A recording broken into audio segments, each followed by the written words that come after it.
نمړی چې دی دا وی په عالم حق کې چې څه ووایي رښتیا دی. د مړي خبرې ته دروغ نه شوی. لکه عمر فاروق رضی اللہ تعالی عنہ یو کال پس یو صحابی په خوب کې ولیدو. نو صحابی وایي چې په عمر جمع او خولې را روانې وي. نو ما ورته وی چې عمره څه وشو در سره؟ وی راته وی صاحب پوښتنه مه کوه،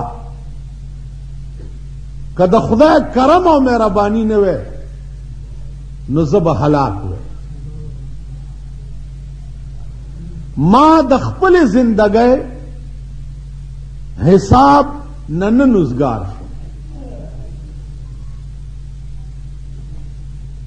نو صحابي چې سار را پاسېد نو ډېرې وجړل چې خدا که عمر غوندې سړي د خپلې زندګۍ حساب په یو کال کې خدای ته ورکو نو چې موږ سره به څه ہے.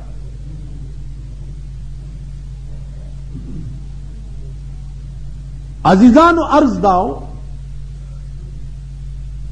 چې مړی په عالم حق کې چې څه درته ووایي هغه بالکل حقیقت دی.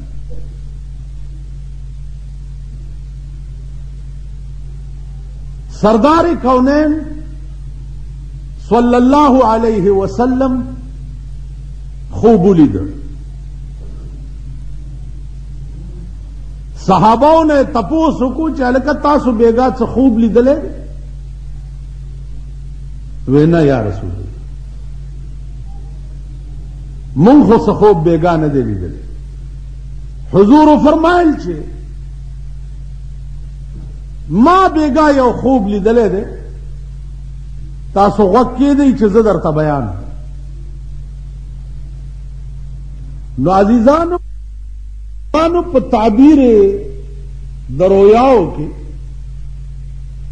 لوی معبر چې و هغه حضرت یوسف علیہ السلام او داغه د خوب بیان خدای په قرآن کې جناب رسول اللہ صلی اللہ علیہ وسلم ته کړی.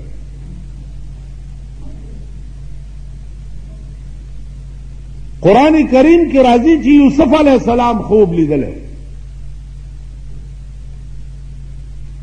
انی رأیت 11 کوكبا والشمس والقمر رأیتهم لی ساجدین. پلار ته وی چې پلارا ما خوب لیدلی دی چې 11 ستوري او نور او سپوږمۍ ما ته سجده وکړه. نو پلار ورته وی چې بچیا دا خوب چاته و نه وی، اسې نه چې چاته وی او څه فریب درته جوړ نه کی، بلکې رونو ته مه وایه لا تقصص رؤیاک علی اخوتک فیکیدوا لک کیدا ان الشیطان للانسان عدو مبین. کرونو ته دا خوب بیان که نو هغوی به وایي چې دی اوس داسې خوبونه پلار ته وایي دا ځان نه لوی سړی جوړوي او مونږ د پلار په نظر کې غورځوي نو څه فریب به درته جوړ کي، ځکه چې شیطان د انسان ډېر لوی دشمن دی. چنانچه رونو پوه شو په دې خوب فریب یې ورته جوړ کو. کویه لویه قصه ده په قرآن کې. اخري دا چې یوسف څه وخت کې د مصر وزیر اعظم شو نو دا 11 ستوري چې په خوب کې لیدلي دا 11 رونه او نور او سپوږمۍ چې لیدلي دا مور او پلار. نو دی چې مور او پلار او رونه مصر ته ورله دته حکم وشو چې په تخت کېنه چې دوی در مخامخ شي چې سر درته ټیټ کړي چې ستا خوب رښتیا شي. تاسو خیال راغی؟ نو عرض مې دا و چې خوب دا یو مستقل عالم دی، بیل علم دی. په خوب بیا هر سړی پوهېږي نه. اوس بعضې سړی خوب وګوري نو چې چېرته سپینګیری وګوري وایي دا مشر دی، دا جوړ پې پوهېږي. سپینګیري څه چې په ټول صوبه سرحد کې په 15 ملیان هم نه پوهېږي. اوس پوه شو؟ په ټول صوبه سرحد کې 15 کسان بم پې نه پوهېږي په تعبیر و رویا باندې. دا ځان له مستقل علم دی، ځان له یو بله دنیا ده. نو تعبیر و رویا چې دی دا ډېر مشکل علم دی، نه پې هر څوک پوهېږي او نه هر چاته ویل پکار. زما عزیزانو، ما هغه ورځې خوب لیدلی. ما خوب داو چې ماوی چې رسول الله صلی الله علیه وسلم وفات شوه او بیا هغې په تخته چولی دي، غسل ورته ورکوي.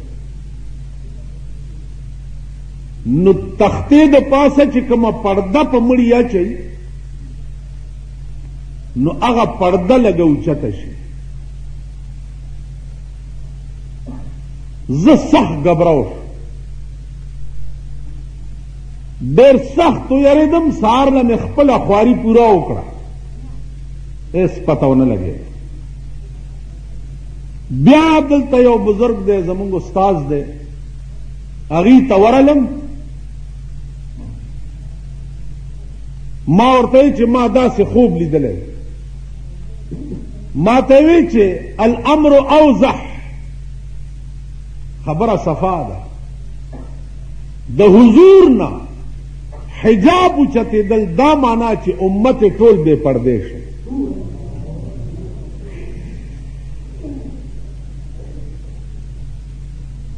ځکه چې د امت پرده